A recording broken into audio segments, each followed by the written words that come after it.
நாம ஏதோ ஷூட்டிங்லேருந்து நேராக வந்து சிஎம் ஆன மாதிரியே சில பேர் ஒரு இமேஜ் கிரியேட் பண்ணுறாங்க. அவங்களுக்கு அவங்க ஆசைப்படுற லாங்குவேஜ்லேயே சொல்கிறோம், அது வெறும் ரீல் தான், ரியல் கிடையாது. ஒரு சாதாரண நடிகனாக நம்ம கெரியர் தொடங்குச்சு. அப்புறம் அப்படியே சின்சியராக உழைச்சி மேலே வந்தோம். நம்ம கெரியரில் நாம் மேலே வந்ததுக்கு இந்த விஜய் ஒருத்தன் மட்டுமே காரணம் இல்லை, அவனோட உழைப்பு மட்டுமே காரணம் இல்லை. இந்த விஜயோட உழைப்புக்கும் உயர்வுக்கும் பின்னாடி இருக்கிற ஒட்டுமொத்த தமிழ்நாட்டு மக்களோட அன்பும் அரவணைப்பும் தான் காரணம். தமிழ்நாட்டு மக்களோட மனசுக்குள்ள போறதுக்கு நாம பட்ட பாடு நமக்கு மட்டும்தான் தெரியும். இதெல்லாம் புரிஞ்சாலும் புரியாத மாதிரி இருக்கிறவங்க தான் நம்மள நடிகன் என்று சொல்லியும், நம்ம கட்சியை நடிகன் கட்சின்னு சொல்லியும் சில நக்கல் நையாண்டி இதெல்லாம் பேசுவாங்க. அதை பத்தி நமக்கு கவலை இல்லைன்னு.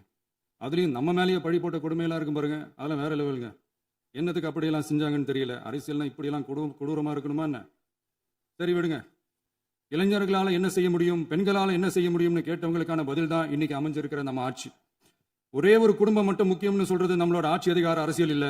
தமிழ்நாட்டில் இருக்கிற ஒவ்வொரு குடும்பமும் முக்கியம்னு சொல்றது தான் நம்ம அரசியல். நம்மளோட ஆட்சி அதிகாரம் அதான் நம்மளோட மனசாட்சி உள்ள மக்களாட்சி. இந்த 2026 தேர்தலில் யாராலும் உடைக்கவே முடியாதுன்னு சொன்ன மதத்தை உடைச்சோம், சாதியை உடைச்சோம், முக்கியமா காசு கொடுத்து ஓட்டு வாங்குற ஒரு நச்சு கலாச்சாரத்தையே சுக்கு நூறா தூள் தூளா உடைச்சிருந்தோம். நாம கிளீன் கவர்னன்ஸ் அண்ட் குட் கவர்னன்ஸ்ல உறுதியா இருக்கிறோம். இப்ப மட்டும் இல்ல, எப்பவுமே இப்படிதான் இருப்போம். இதுல 100% இது உண்மைன்றதுனால தான் பாரம்பரியமான தினத்தந்தி பத்திரிகை ஊழலின் ஊற்றுக்கண் அடைக்கப்படுகிறதுன்னு 16/6/2026 அன்னைக்கு ஒரு தலையங்கமே எழுதியிருக்கு. ஒரு தவறு செய்தால் அது தெரிந்து செய்தால் அவன் தேவன் என்றாலும் விடமாட்டேன் என்று எம்ஜிஆர் அன்று பாடினார். அதை இன்று விஜய் செயலில் காட்டுகிறார்னு அந்த எடிட்டோரியல்ல எழுதியிருக்கு. இந்த நேரத்தில் தினத்தந்திக்கு நம்மளோட நன்றியை தெரிவிச்சுக்கிறோம். அரசியலுக்கு வந்து 2 வருஷம் தான் ஆகுது. உங்களுக்கு என்ன தெரியும், உங்களால என்ன முடியும்னு கேலியா கேட்டவங்களுக்கு தினத்தந்தியோட பதிலை இப்போதைக்கு போதும்னு நினைக்கிறேன். என்னென்னமோ செய்வான்னு சொல்றானே இந்த விஜய், பல வருஷமா இருக்கிற ஒரு பதவி வெறி பிடிச்ச அரசியலை உடைச்சி எப்படி செய்வான்னு நம்ம மக்களை யோசிச்சிருப்பாங்க. இதோ இப்போ நம்ம மக்களுக்கு புரிஞ்சிருக்கும். இப்பவும் சொல்றோம், இது வெறும் ஆரம்பம் தாங்க. இந்த மாபெரும் சபையிலிருந்து கேட்கிற மக்களே, நமக்கு கொஞ்சம் அவகாசம் கொடுங்க. இதுக்கு முன்னாடி, அதாவது 2017 கடைசியில இருந்து 2026 ஏப்ரல் வரைக்கும் இருந்த புண்ணியவான்கள் ஆட்சியில ஒவ்வொரு டிபார்ட்மெண்ட்லையும் போட்ட ஏராளமான ஓட்டைகளை அடைச்சிக்கிட்டே படிப்படியா மக்களுக்கு நல்லதையும் செஞ்சுக்கிட்டே வருவோம். அதனாலதான் நமக்கு எதிராக யாரோ சேரவே மாட்டாங்கன்னு நினைச்சவங்க எல்லாம் ஒன்னா சேர்றாங்க. நம்ம ஆட்சிக்கு டேட்டு குறிக்கிறாங்க. சரி, அவங்கள நம்ம மக்களே பார்த்துப்பாங்க, அது விடுங்க. நடந்த நிதி மேலாண்மையை பத்தி வெள்ளை அறிக்கையா வெளியிட்டோம். வெள்ளை அறிக்கை வந்ததுல கண்ணை கட்டுதுங்க. அந்த காலத்துல தான் பிள்ளையோ பிள்ளை, தொல்லையோ தொல்லைன்னு சொன்னாங்க. அதே மாதிரி தாங்க அவங்க ஆட்சியாலையும் அவங்களாலையும் இன்னைக்கு தமிழ்நாட்டுக்கே தொல்லையோ தொல்லை. இப்படி ஒரு நிலைமையை உண்டாக்கி வச்சுட்டு இவங்க சொல்றாங்க நமக்கு ஆட்சி செய்ய தெரியாதுன்னு. நம்ம அமைச்சர்களுக்கும் நம்ம சட்டமன்ற உறுப்பினர்களுக்கும் ஒன்னும் தெரியாதுன்னு. ஆமாங்க, எங்களுக்கு தெரியாதுதான். எங்க சட்டமன்ற உறுப்பினர்களுக்கும் அமைச்சர்களுக்கும் மக்கள் பணி செய்ய தெரிஞ்ச அளவுக்கு மக்கள் பணத்தை சுருட்ட தெரியாதுதான்.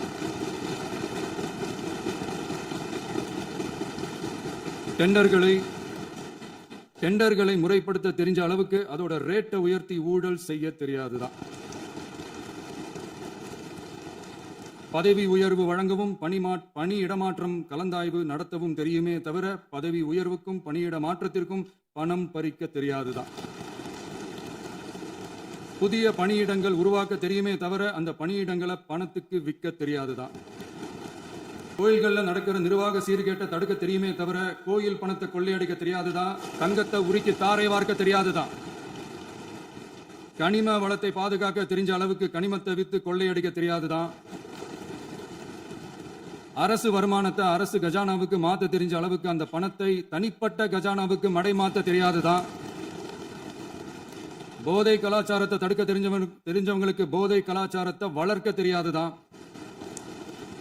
நம்ம குடும்பத்தில் இருக்கிற பாட்டி, அம்மா, அக்கா, தங்கச்சி, குழந்தைங்களை, பெண்களை மதிக்க தெரிஞ்சவங்களுக்கு ஓசி பஸ்,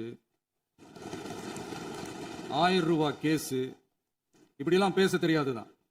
எங்க உறுப்பினர்களுக்கும் அமைச்சர்களுக்கும் மக்கள் சேவை தெரிந்த அளவிற்கு சுயநல தேவையை செஞ்சுக்க தெரியாதுதான். அதனாலதான் சொல்றோம், எங்களை பார்த்து எதுவும் தெரியாதுன்னு சொல்றவங்களுக்கு சொல்றோம், இதெல்லாம் எங்களுக்கு தெரியாதுதான். உங்களை மாதிரி முறைகேடுகளை செய்யறத நாங்க தெரிஞ்சுக்கவும் போறதில்ல, தெரிஞ்சுக்கவும் ஆசைப்படல. அத கடைசி வரைக்கும் எங்களுக்கு தெரியாமலே இருந்துட்டு போகட்டும். அதனால நாங்களும் எங்க மக்களும் வெரி வெரி ஹாப்பி தான். மாண்புமிகு பேரவைத் தலைவர் அவர்களே, சட்டம் ஒழுங்கை பத்தி பேச்சு வந்தது. சட்டம் ஒழுங்கு சரியா இருக்கணும் அப்படின்றதுல எங்களுக்கு மாற்று கருத்தே கிடையாது. கண்டிப்பா லா அண்ட் ஆர்டர் கரெக்டா இருக்கணும், கரெக்டா இருக்கும், இருக்க வைப்போம். அதே மாதிரி பெண்கள் பாதிக்கப்படுறதையும் இங்க யாராலையும் சகிச்சிக்கவே முடியாது. அதுக்கான கடுமையான நடவடிக்கைகள் நம்ம அரசு எடுத்துக்கிட்டு இருக்கிறோம். இந்த சிங்கப்பெண் சிறப்பு அதிரடிப்படை கூட அதுக்கான ஒரு ஃபர்ஸ்ட் ஸ்டெப் தான். அதே மாதிரி இந்த போதைப் பொருள் நடமாட்டம் அதை கண்ட்ரோல் பண்றதுக்கும் நம்ம அரசு கடுமையான நடவடிக்கைகள் எடுத்துக்கிட்டு இருக்கிறோம். அதையும் கண்டினியூ பண்ணி எடுப்போம். மாண்புமிகு பேரவைத் தலைவர் அவர்களே, இப்போ நான் சொன்ன இந்த பிரச்சனைகள்லாம் 2026 போன மாதம் மே மாதம் 10ஆம் தேதி புதுசாக வந்துடல. இதெல்லாம் பல வருஷமா இருக்கிற பிரச்சனைகள் தான், பல வருஷமா கண்டுக்காம விட்ட பிரச்சனைகள் தான். இன்னைக்கு எதிர்கட்சிக்காரங்க அதை பற்றி கேட்கும்போது எனக்கு அது அக்கறையா தெரியல, அவதூறு அரசியலாக தான் தெரியுது, பழி போடுற அரசியலாக தான் தெரியுது. இப்படி அவதூறு பழி போடுறவங்கள பார்த்து ஒன்று தான் கேட்கணும்னு தோணுது. கடந்த 9-10 மாசமா நம்ம ஸ்டேட்ல சட்டம் ஒழுங்கு டிஜிபியே இல்லை. சட்டம் ஒழுங்கு டிஜிபியை போடுங்கன்னு சொல்லி எல்லாம் ஓஞ்சு போயிட்டோம். போன ஆட்சியில் நடந்ததுக்கெல்லாம் இப்பதான் விடையை கண்டுபிடிக்கிறோம் நம்ம ஆட்சியில்.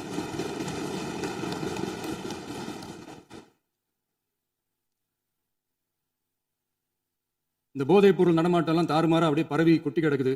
இதெல்லாம் இனிஷியல் ஸ்டேஜ்லயே யார் கண்ட்ரோல் பண்ணியிருக்கணும்? போலீஸ் டிபார்ட்மெண்ட் அப்போ யார் கையில் இருந்தது? இத்தனை கேள்வி நம்மளை பார்த்து கேட்கறாங்களே, ஒரே ஒரு கேள்வி தான் நான் கேட்கணும்னு தோணுது. போலீஸ் டிபார்ட்மெண்ட்டை கையில் வச்சுக்கிட்டு பிகினிங்லேயே இனிஷியல் ஸ்டேஜ்லேயே இந்த போதைப் பொருள் நடமாட்டத்தை ஏன் கண்ட்ரோல் பண்ணல? மனசாட்சி உள்ளவங்க இந்த பிரச்சனையெல்லாம் ஏன் நடக்குதுன்றது அவங்களுக்கே நல்லா தெரியும். இன்னைக்கு சட்டம் ஒழுங்கை பற்றி கேள்வி கேட்கக்கூடாது அப்படின்னா தாராளமாக கேட்கலாம். இது ஜனநாயக அரசு, மன்னராட்சிலாம் கிடையாது, மனசாட்சி உள்ள மக்களாட்சி.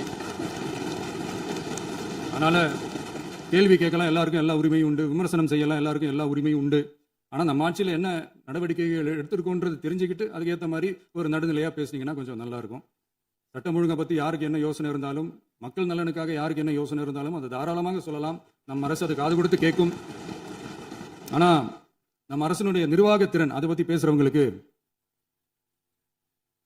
இந்த ஊரடிச்சு உலையில போட்டு ஊழல் மேல ஊழலா செஞ்சுக்கிட்டு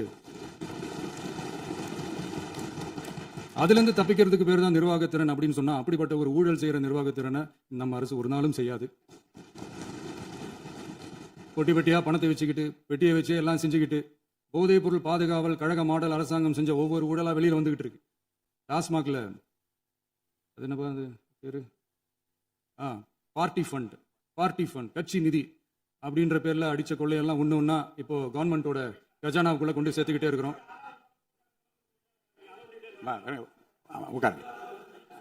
நேற்று நான் பேசும்போது சில அமைச்சர்கள் குறுக்கிட்டு பேசினாங்க, அதற்கு நீங்க அனுமதி கொடுத்தீங்க. அதே மாதிரி இன்னைக்கு முதலமைச்சர் பேசும்போது சில வார்த்தைகள், தவறான வார்த்தைகள் பேசுறாரு. அவர் பார்ட்டி ஃபண்ட் அப்படின்னு சொல்லியிருக்கிறாரு. அவர் அமைச்சர் அந்த பார்ட்டி ஃபண்ட் எந்த பார்ட்டின்னு கூட சொல்ல தைரியம் இருந்தா சொல்லுங்க, நாங்க அதெல்லாம் பேஸ் பண்ண தயாரா இருக்கோம்.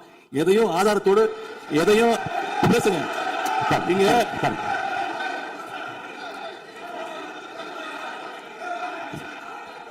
அது மாதிரி பேரவைத் தலைவர் அவர்களே, நேற்று நான் பேசி முடிஞ்சோடனே நீங்க அவை முடிஞ்சிருச்சுன்னு சொல்லிட்டீங்க.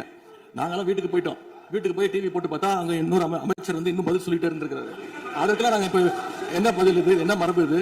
நீங்க இப்ப பேசிக்கிட்டே இருப்பீங்களா? நாங்க பார்த்துக்கிட்டே இருக்கணுமா? அதே மாதிரி இன்னைக்கு முதலமைச்சர் அவர்கள் பேசும்போது நாங்களும் அமைதியாக கேட்டுட்டு தான் இருந்தோம். ஆனா சில கருத்துக்கள் அவர் பேசும்போது அதை நாங்க அனுமதிக்க முடியாது. ஆதாரத்தோடு ஏதாவது பேசணும்னா, குற்றச்சாட்டுகள் சொல்லும்போது ஆதாரத்தோடு சொன்னீங்கன்னா அதை நாங்க ப்ரூவ் பண்றதுக்கு தயாராக இருக்கேன். மறுபடியும் சொல்றேன், கட்சி நிதின்ற பேர்ல அடிச்ச கொள்ளைய ஒண்ணா கவர்மெண்டோட கஜானாக்குள்ளேயே கொண்டு சேர்த்துக்கிட்டே இருக்கிறாங்க. இப்பவும் சொல்றேன், மக்கள் பணத்துல இருந்து ஒரு பைசா கூட தொடமாட்டோம், தொடவும் விடமாட்டோம், தொட்டா விடமாட்டோம், இதுக்கு முன்னாடி தொட்டவங்களையும் விடமாட்டோம். ஒவ்வொரு ஊழலா வெளியில வரும் போலயே, ஒவ்வொரு வேஷமா கலைஞ்சிரும் போலயே இங்க இருக்கிற நிறைய பேரு நடுங்கி போய் இதுல நம்ம மேல அவதூறு வேற. இப்ப புதுசா ஒரு வெப்பன் ஒண்ணு கொண்டு வந்திருக்காங்க. அது என்ன தெரியுமா? அவங்க தயவால தான் நம்ம ஆட்சி நடக்குதான். மக்கள் தயவால இந்த ஆட்சி நடந்துகிட்டு இருக்கு. மனசாட்சி உள்ள சக்திகளோட ஆதரவால இந்த ஆட்சி நடந்துகிட்டு இருக்கு. நாங்க தான் அனுப்பி வச்சோம் அப்படின்றாங்களே. அனுப்பி வச்சவங்களுக்கு மினிஸ்ட்ரியில இடம் கொடுத்தா ஏன் கதறீங்க? ஏன் இவ்வளவு கோவம்? ஏன் இவ்வளவு கதறல்? இதுல இன்னொரு முக்கியமான விஷயம், மார்க்சிஸ்ட் கம்யூனிஸ்ட் கட்சி நமக்கு ஆதரவு கொடுத்தது சுயேட்சையா எடுத்த முடிவுன்னு சொல்றாங்க. அதே மாதிரி இந்திய கம்யூனிஸ்ட் கட்சி நமக்கு ஆதரவு கொடுத்தது சுயேட்சையா எடுத்த முடிவுன்னு சொல்றாங்க. இதுல எங்க இருந்து நாங்க தான் அனுப்பி வச்சோம்னா புரியலையே. மக்களுக்கு நல்லா புரியும், எல்லாத்தையும் தெளிவா பார்த்துக்கிட்டு இருக்கிறாங்க.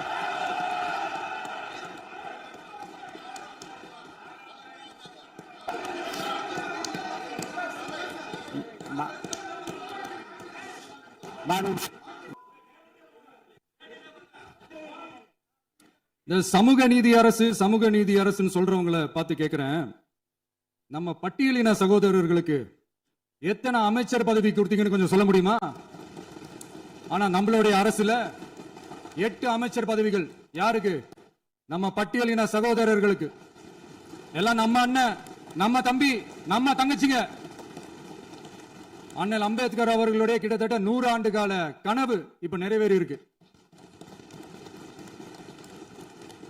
நான் ஏன் கொஞ்சம் சவுண்டா பேசுறேன் அப்படின்னா அவங்களுக்கு கேட்கணுன்றதுக்காக, தப்பா எடுத்துக்காது. அதே மாதிரி பெண்களோட பாதுகாவலர் நாங்க தான் அப்படின்னு சொல்லிக்கிறவங்களை கேட்கிறேன், எத்தனை பெண்களுக்கு அமைச்சர் பதவியில இடம் கொடுத்தீங்க கொஞ்சம் சொல்ல முடியுமா? எங்க அரசுல 4 சகோதரிகளுக்கு அமைச்சர் பதவி கொடுத்திருக்கிறோம்.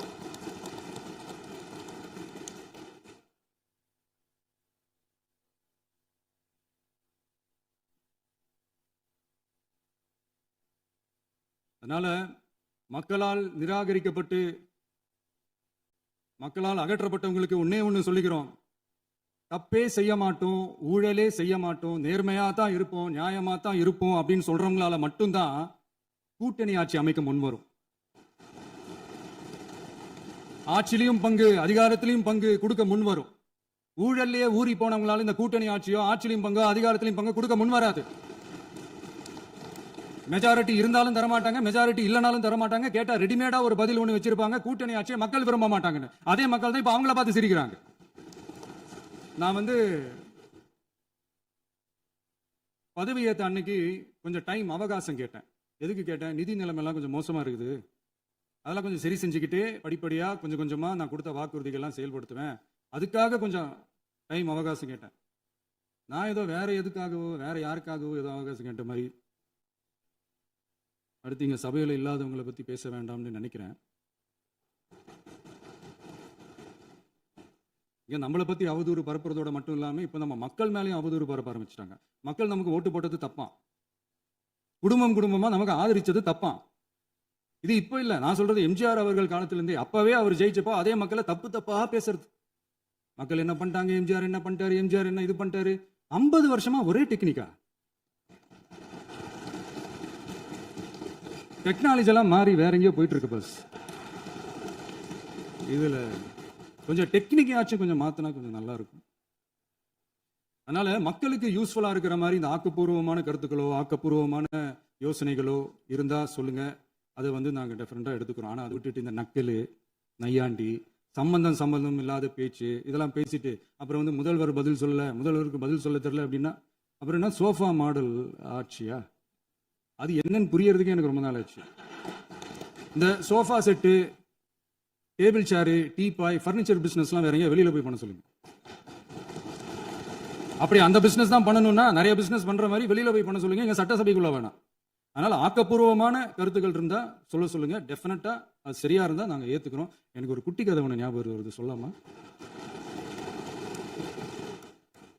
ஒரு ஊர்ல ஒரு பெரியவர் வெயில் ரொம்ப ஜாஸ்தியா இருக்குன்னு சொல்லிட்டு கண்ணுக்கு மேல கை வச்சுக்கிட்டு இப்படி சுத்தி முத்தி தேடிக்கிட்டு இருந்தாராம். அப்ப கூட இருந்த ஒரு சின்ன பையன், என்ன தேடுறீங்க அப்படின்னு கேட்டானா. அதுக்கு அந்த பெரியவர் சொன்னாரா, அது ஒண்ணு இல்ல தம்பி, உங்க அப்பா எங்கதான் இருப்பாருன்னு சொன்னாங்க, அதான் தேடிக்கிட்டு இருக்கேன். எங்க உங்க அப்பாவையா காணோம்? இல்ல அந்த எங்களுக்கும் நக்கலா நையாண்டியா சம்பந்தம் இல்லாத குட்டி கதை இதெல்லாம் எங்களுக்கும் பேச தெரியும். அந்த கதையில பெரியவர் அப்படி சொன்னாரா, தப்பா எடுத்துக்காதீங்க. அந்த கதையில பெரியவர் அப்படி கேட்டாரா. அதனால யாரும் இங்க டென்ஷன் ஆக வேணாம்.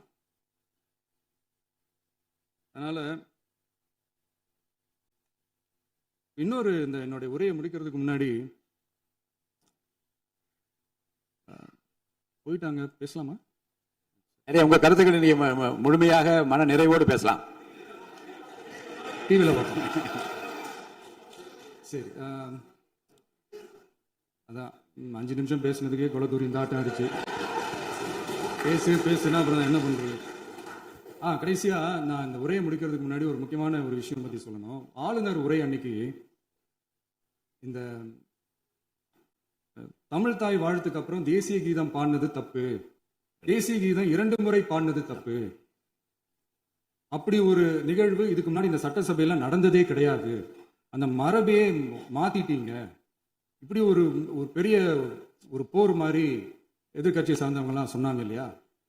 அந்த மாநில உரிமை போராளிகளை, அந்த மரபு காக்கிற உரிமை போராளிகளை ஒரே ஒரு கேள்விதான் கேட்கணும். 2021 ஆகஸ்ட் 2 ஞாபகம் இருக்கா? Centenary celebration of Tamil Nadu legislature. அந்த ஃபங்க்ஷன்ல நம்ம முன்னாள் முதலமைச்சர் கருணாநிதி அவர்களோட கலைஞர் அவர்களுடைய கலைஞர் அவர்களுடைய புகைப்படத்தை மாண்புமிகு குடியரசுத் தலைவர் திறந்து வைக்கிற ஒரு ஃபங்க்ஷன். அந்த ஃபங்க்ஷன்ல national anthem followed by Tamil Thai Vazhthu அப்படின்னு அறிவிச்சது ஞாபகம் இருக்கா? அதாவது தேசிய கீதத்துக்கு அப்புறமா 2வது முறையா, நோட் திஸ் பாயிண்ட் மாண்புமிகு பேரவைத் தலைவர் அவர்களே, ப்ளீஸ் நோட் திஸ் பாயிண்ட். தேசிய கீதத்துக்கு அப்புறம் 2வது முறையாக தமிழ் தாய் வாழ்த்து பாடப்படும் அப்படின்னு சொன்னது ஞாபகம் இருக்கா? அதுவும் முத்தமிழ் அறிஞர் அப்படின்னு சொல்ற நம்ம கலைஞர் அவர்களுடைய அந்த புகைப்படம் வெளியிட்டு விழாவில் அவர் இருந்த இதே சபையில தமிழை 2வது இடத்துக்கு தள்ளினது யாருன்னு ஞாபகம் இருக்கா? அது மட்டும் இல்ல, அந்த தேசிய கீதத்தை நாட்டுப்பண் நேஷனல் ஆந்தம்னு சொல்லி அதே ஃபங்க்ஷன்ல கடைசியா ஃபங்க்ஷன் முடியும் போது செகண்ட் டைம் தேசிய கீதம் பாடினதும் ஞாபகம் இருக்கா? இதே அவையில் தான், அது அவை குறிப்பிலும் இருக்கிறது, இதே அவை தான் நடைபெற்றது. இந்த தக்க நேரத்தில் இந்த ஆதாரங்களை அளித்த மாண்பு முதல்வர் அவர்களுக்கு நன்றியை தெரிவித்துக் கொள்கிறேன். டவுட் இருந்தா இந்த புக்கை பார்த்து தெரிஞ்சுக்கலாம். அதனால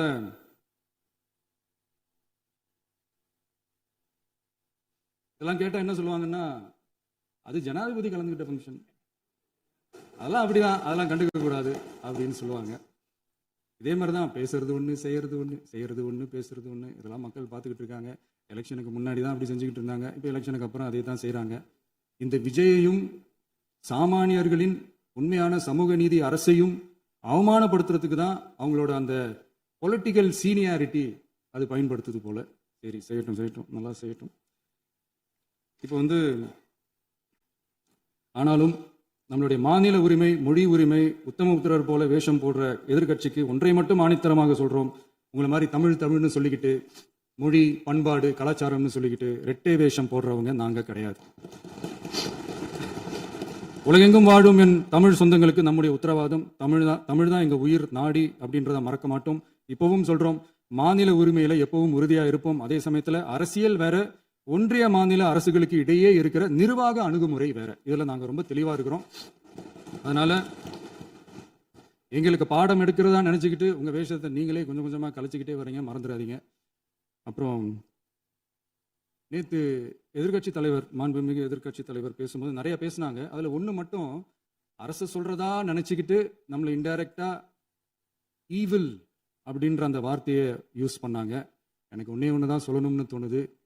ஈவில்ஸ்னு டெவில்ஸ் பேசக்கூடாது. அவங்க இருந்திருந்தா ஒரு ஆக்ஷன் பண்ணணும்னு எனக்கு தோணுச்சு. எல்லாரும் போயிட்டாங்க. பர்மிஷன் பண்ணலாமா? இப்பவும் பண்ணலாம், ஒன்றும் தப்பு இல்லை.